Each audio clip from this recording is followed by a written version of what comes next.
అక్కినేని నాగచైతన్య కొత్త సినిమాకు ముందుగా వినిపించిన టైటిల్ ఇది. ఈ ఏడాది చైతు నిజ జీవితంలోనూ పెళ్లి చేసుకోబోతున్నాడు కాబట్టి ఈ టైటిల్ కరెక్ట్ గా సూట్ అవుతుందనుకున్నారంతా. కానీ ఆ తరువాత ఆ పేరు పక్కకు వెళ్లిపోయి నిన్నే పెళ్లాడతా అనే నాగ్ టైటిల్ తెరపైకి వచ్చింది. ఇది ఆల్మోస్ట్ ఫైనల్ అనుకుంటుండగా ఇప్పుడు అది కూడా సరిపోయింది. ఒక్కసారి ఇటు చూడవే అంటూ కొత్త పేరు తెర మీదకు వచ్చింది. చైతు కళ్యాణ్ కృష్ణ సినిమాకు ఈ టైటిల్ ఫైనల్ అయినట్లు సమాచారం. అక్టోబర్లోనే ఈ చిత్రం సెట్స్ మీదకి వెళ్లనుంది. నాగార్జుననే స్వయంగా ఈ చిత్రాన్ని నిర్మిస్తాడు. ఈ చిత్రంలో రకుల్ ప్రీతి సింగ్ ఓ హీరోయిన్ గా ఎంపికైన సంగతి తెలిసిందే. ఇందులో మరో హీరోయిన్ కూడా చోటుంది. లావణ్య త్రిపాఠిని ఆ పాత్రకు ఎంచుకున్నట్లు సమాచారం.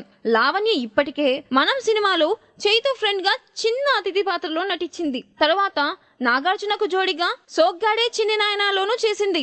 అయితే తండ్రికి జోడిగా నటించిన అదేం పెద్ద అడ్డంకిగా భావించట్లేదు చైతు. సోగ్గాడే చిన్ని నాయన తర్వాత కళ్యాణ్ కృష్ణ నుంచి రాబోతున్న సినిమా కావడంతో అంచనాలు బాగానే ఉన్నాయి. ఏమంత తొందరపడకుండా నెమ్మదిగా స్క్రిప్ట్ తయారు చేసుకుని రంగంలోకి దిగుతున్నాడు కళ్యాణ్. వచ్చే ఏడాది వేసవికి ఈ చిత్రం ప్రేక్షకుల ముందుకొస్తుంది. కాగా Chaitu latest movie Premam October 7న విడుదలవుతుంది.